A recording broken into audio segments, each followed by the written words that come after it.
Apakah ini akhir Iran? Banyak yang bertanya. Kenapa dunia seakan mengarah ke satu titik? Iran. Kenapa nama negeri itu mendominasi setiap berita? Dan kenapa Israel, satu-satunya negara kecil di Timur Tengah, tidak pernah berhenti waspada terhadapnya? Alkitab sudah menulis semuanya. Bahkan sebelum Iran menjadi republik, sebelum mereka menyebut diri sebagai penjaga revolusi, sebelum mereka mengancam akan menghapus membunuh Yahudi, tahukah saudara, ada nubuat dalam Alkitab yang tidak pernah dikhotbahkan di hari Minggu, yang terlalu mengerikan untuk dianggap hanya sebagai alegori, dan terlalu spesifik untuk diabaikan. Nubuat ini bukan sekadar peringatan, ini adalah vonis hukuman mati dari surga. Dan nama yang terseret di dalamnya bukan negara fiktif, bukan bangsa kuno yang sudah hilang, tapi Persia yang hari ini dikenal sebagai Iran. Nubuat itu tertulis dalam Yehezkiel pasal 39. Tentang apa? Tentang penghakiman total Tuhan atas pasukan Persia, Iran masa kini, dan semua bangsa yang bergabung menyerang Israel. Firman Tuhan di dalam Yehezkiel pasal 39 ayat 12-14 berkata, kaum Israel akan mengubur mereka selama 7 bulan dengan maksud mentahirkan tanah itu. Dan seluruh penduduk negeri turut menguburnya, dan hal itu menjadikan mereka kenamaan pada hari aku menyatakan kemuliaanku. Demikianlah firman Tuhan Allah. Beberapa orang dikhususkan untuk terus-menerus menjelajahi seluruh tanah itu untuk mengubur orang-orang yang masih bergelimpangan di atas tanah dengan maksud mentahirkannya. Sesudah lewat yang 7 bulan itu, mereka akan memeriksa tanah itu. 7 bulan, bukan untuk merayakan kemenangan, tapi untuk mengubur mayat. Bayangkan itu, bukan 1 hari, bukan 1 minggu, tapi 7 bulan penuh, hanya untuk membersihkan tubuh-tubuh yang bergelimpangan di tanah Israel. Tanah yang mereka coba taklukkan, malah menjadi kuburan mereka sendiri. Tidak akan ada cukup kantong jenazah, tidak akan cukup tangan untuk menggali, tidak akan cukup waktu untuk berhenti berduka, karena kematian musuh datang terlalu banyak dan terlalu cepat.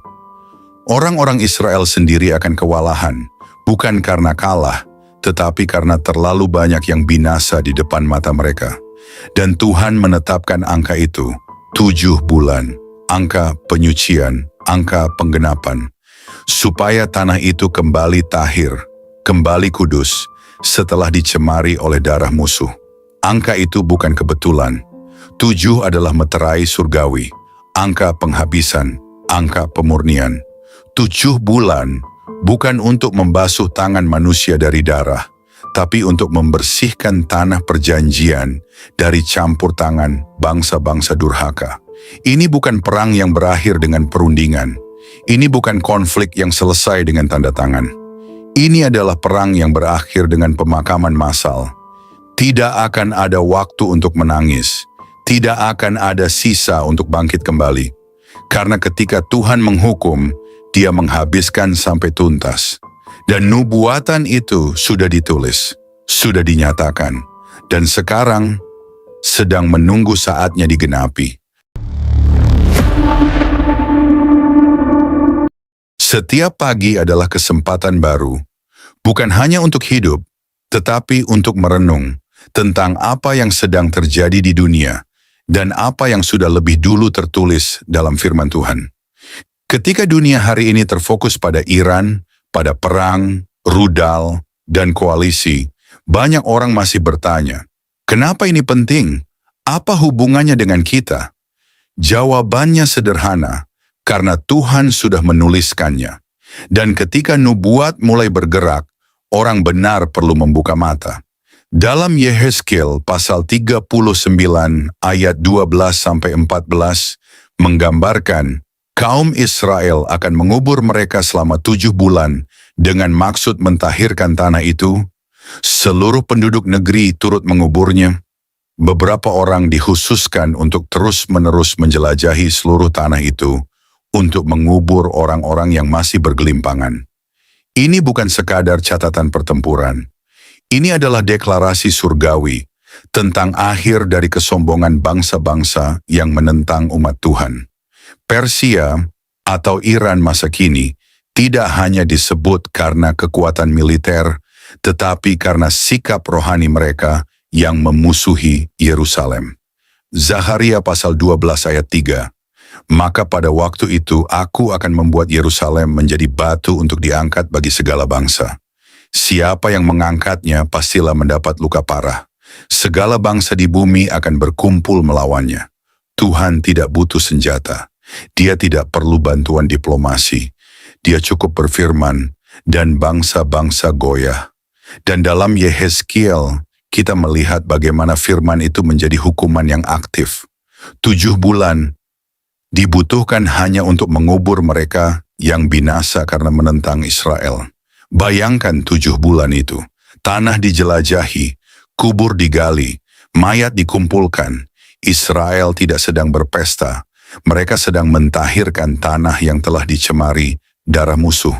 Sebab seperti tertulis dalam Bilangan, pasal 35 ayat 33. Jadi janganlah kamu mencemarkan negeri tempat tinggalmu, sebab darah itulah yang mencemarkan negeri itu. Maka bagi negeri itu tidak dapat diadakan pendamaian oleh karena darah yang tertumpah di sana, kecuali dengan darah orang yang telah menumpahkannya. Tuhan memandang darah dengan serius, dan ketika musuh menyerang Israel dan mencurahkan darah, Tuhan menuntut balasan yang adil, bukan karena dendam, tapi karena keadilannya. Kita hidup dalam zaman di mana nubuatan seperti ini tidak lagi terasa jauh. Nama-nama seperti Persia, Gog, Magog, dan Mesek bukan sekadar istilah kuno. Hari ini kita menyaksikan bagaimana bangsa-bangsa modern berbaris masuk ke dalam nubuatan kuno tanpa mereka sadari.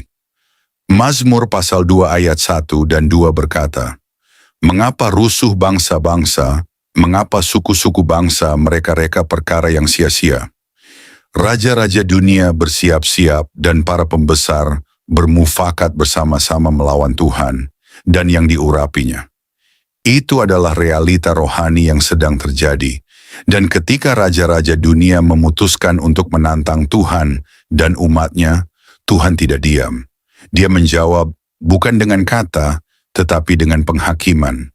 Renungan pagi ini bukan tentang ketakutan. Ini tentang kesadaran akan zaman. 7 bulan untuk mengubur mayat adalah alarm surgawi. Alarm bahwa waktu tidak berjalan sembarangan. Bahwa nubuatan tidak diam. Bahwa Tuhan sedang memegang kendali sejarah. Daniel pasal 2 ayat 21 mengingatkan kita. Dia mengubah saat dan waktu. Dia memecat raja dan mengangkat raja. Dia memberi hikmat kepada orang bijaksana dan pengetahuan kepada orang yang berpengertian.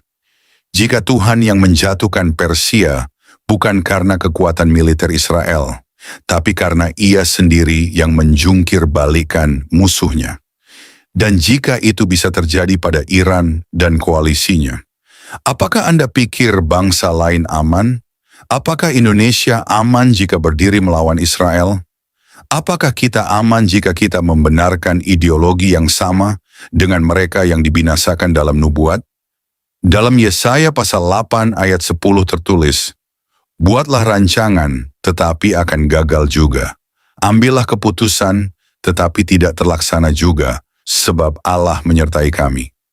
Pagi ini, yang dibutuhkan bukan analisis politik, bukan opini pribadi. Yang kita perlukan adalah hati yang gentar di hadapan Tuhan. Jika Tuhan benar-benar sedang menyiapkan penggenapan Yehezkiel 39, maka kita juga harus menyiapkan hati kita, bukan untuk perang, tapi untuk berdiri di pihak yang benar. Tuhan sedang menilai bukan hanya bangsa-bangsa, tapi juga tiap pribadi. Dan pagi ini adalah waktu yang tepat untuk kita memeriksa diri. Apakah saya hidup melawan Tuhan atau berdiri di dalam terangnya? Apakah saya diam saat dunia mengutuk Israel atau saya tetap berpihak pada kebenaran firman? 7 bulan untuk mengubur mayat, itu adalah peringatan. Bagi dunia, bagi bangsa, bagi kita semua. dan peringatan itu sedang berjalan menuju kenyataan. Saudara-saudari terkasih dalam Kristus, terima kasih sudah mendengarkan renungan firman Tuhan sore ini. Bukan suatu kebetulan jika saudara ada di sini saat ini. Tuhan sendiri yang mengatur langkahmu, Tuhan sendiri yang mengetuk pintu hatimu, dan Tuhan sendiri yang menanamkan firman-Nya ke dalam jiwamu sore ini. Biarlah setiap kebenaran yang telah kita dengar tidak berhenti hanya di telinga, tetapi menembus hati, mengalir dalam pikiran, dan diwujudkan dalam perbuatan. Renungan ini bukan hanya perenungan, ini adalah panggilan. Panggilan untuk bertobat, panggilan untuk kembali, panggilan untuk bangkit, dan berjalan dalam kebenaran yang sejati. Karena kita tidak tahu berapa banyak sore lagi yang Tuhan izinkan untuk kita. Kita tidak tahu apakah esok masih milik kita. Tapi hari ini, sore ini, adalah anugerah yang tidak boleh disia-siakan. Mungkin ada banyak hal yang belum saudara mengerti, banyak luka yang belum sembuh, banyak doa yang belum terjawab. Tapi percayalah, Tuhan tidak pernah tutup telinga terhadap jeritan jiwa yang jujur, dan tidak pernah tutup mata terhadap air mata yang jatuh dalam diam. Tinggallah dalam kasih-Nya, berjalanlah dalam terang-Nya, dan peliharalah imanmu sampai akhir. Sore ini mungkin telah berakhir, tetapi firman yang telah tertanam dalam hati kita, biarlah itu terus tumbuh, menguatkan, menyucikan, dan membentuk kita menjadi serupa dengan Kristus. Bukan hanya hari ini, tapi sampai hari di mana kita bertemu muka dengan Dia yang kita imani. Jangan lelah melakukan yang baik. Jangan menyerah meski badai belum reda. Tetaplah percaya bahwa Tuhan tidak pernah melepaskan tangan-Nya dari orang-orang yang berharap kepadanya. Sampai jumpa di renungan firman Tuhan berikutnya. Tetap setia, tetap menyala dalam kasih, dan tetap berjalan bersama Sang Gembala Agung, Yesus Kristus yang hidup dan akan datang kembali. Tuhan Yesus memberkati saudara semua. Mari kita berdoa. Terima kasih Tuhan Yesus. Terima kasih untuk sore yang penuh anugerah ini. Untuk setiap napas yang masih Kau izinkan berhembus dalam tubuh kami. Untuk setiap detik yang Engkau beri, agar kami bisa duduk diam di hadapan-Mu, mendengarkan suara-Mu melalui firman yang hidup, yang menusuk hati, yang mengguncang jiwa, namun juga mengobati luka dan mengangkat kami dari kejatuhan. Tuhan Yesus, sore ini kami datang bukan hanya membawa telinga kami, tapi membawa seluruh keberadaan kami ke hadapan tahta kasih-Mu. Kami datang dengan hati yang kadang kotor, pikiran yang sering goyah, dan semangat yang mulai padam. Tapi firman-Mu sore ini membangkitkan kami kembali. Engkau berbicara bukan hanya lewat huruf dan kata, tapi lewat roh yang menghidupkan. Kami tahu Tuhan, seringkali kami mengabaikan suara-Mu. Kami terlalu sibuk dengan dunia, terlalu sibuk mengejar yang fana, hingga lupa bahwa Engkaulah sumber kehidupan sejati. Namun hari ini kami diingatkan lagi, bahwa tak ada satu pun dalam dunia ini yang lebih berharga dari hadirat-Mu. Engkaulah mutiara yang mahal, harta terpendam yang layak kami tinggalkan segalanya demi mendapatkannya. Ajari kami untuk mencintai-Mu lebih dari segala yang kami miliki. Terima kasih karena firman-Mu menegur kami, bukan untuk menghancurkan, tetapi untuk membentuk. Karena Engkau tidak membiarkan kami larut dalam jalan yang salah, namun menuntun kami kembali ke jalan yang sempit, jalan salib, jalan pengorbanan, jalan kebenaran. Tuhan Yesus, sore ini kami mengangkat tangan dan hati kami kepadamu. Segala yang telah kami dengar, biarlah tidak hanya tinggal dalam pikiran, tanamkan itu dalam hati kami yang paling dalam. Ubah kami mulai dari dalam, jadikan kami pelaku firman, bukan hanya pendengar setia. Berikan kami hati yang lembut, hati yang sanggup menerima koreksi, dan tidak lari dari cahaya-Mu saat dosa kami disingkapkan. Ajari kami mencintai kebenaran, meski kebenaran itu menyakitkan. Ajari kami berjalan dalam kasih, meski dunia membalas dengan kebencian. Tuhan, jadikan kami terang di tengah kegelapan, garam di tengah kebusukan dunia ini.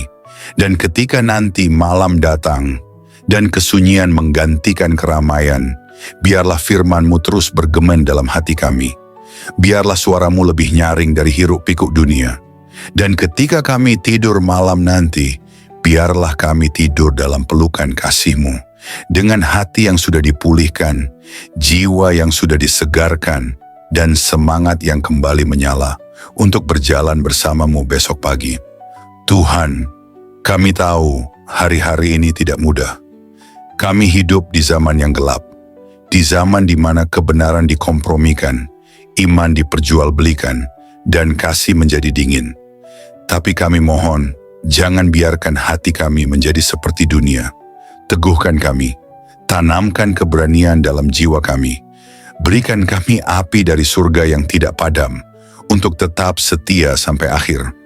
Kami tahu jalan sempit itu tidak mudah, tapi kami tahu Engkau menyertai setiap langkah yang kami ambil. Meskipun air mata kami jatuh, Engkau mengumpulkannya dalam kirbat-Mu. Meskipun kami berjalan dalam lembah kelam, Engkau tetap setia menggandeng tangan kami. Kami tidak sendiri, kami tidak ditinggalkan. Berkati setiap orang yang mendengar renungan sore ini, dimanapun mereka berada, apapun pergumulan mereka, biarlah kasih-Mu menjamah dan menjawab mereka satu persatu. Angkat yang tertunduk, pulihkan yang remuk, dan kuatkan yang nyaris menyerah. Sore ini, kami pulang dari hadapan firman-Mu, bukan sebagai orang yang sama, tapi sebagai orang yang telah disentuh surga. Kami pulang dengan damai, kami pulang dengan harapan baru, kami pulang dengan keyakinan bahwa Engkau tetap berdaulat di atas segala hal yang tidak kami mengerti. Dan jika malam ini adalah malam terakhir kami di dunia ini, biarlah kami ditemukan tetap setia, tetap percaya, dan tetap memandang wajah-Mu. Kami rindu saat Engkau datang kembali, Tuhan. Kami rindu melihat langit terbelah, malaikat meniup sangkakala, dan Engkau turun dengan kemuliaan. Jadikan kami mempelai yang siap. Jadikan kami gereja yang berjaga-jaga. Jadikan kami umat yang tidak tertidur. Kami tidak ingin Engkau datang tiba-tiba, dan kami masih bermain-main dengan dunia. Bangunkan kami, Tuhan. Sadarkan kami. Segarkan kami. Dan kuduskan kami hari demi hari. Terima kasih Tuhan Yesus. Segala pujian hanya bagi-Mu, segala kemuliaan hanya bagi nama-Mu, dan segala hidup kami hanya bagi kehendak-Mu. Dalam nama Tuhan Yesus Kristus, Tuhan yang hidup, Tuhan yang akan datang kembali, kami menutup renungan sore ini dengan penuh syukur dan kerendahan hati. Amin. Mari kita berdoa. Bapa kami. Bapa kami yang di sorga, dikuduskanlah nama-Mu. Datanglah kerajaan-Mu, jadilah kehendak-Mu di bumi seperti di sorga. Berikanlah kami pada hari ini makanan kami yang secukupnya.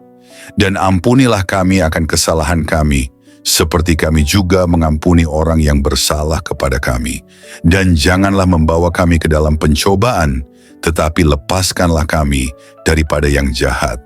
Karena Engkaulah yang mempunyai kerajaan dan kuasa dan kemuliaan sampai selama-lamanya. Amin.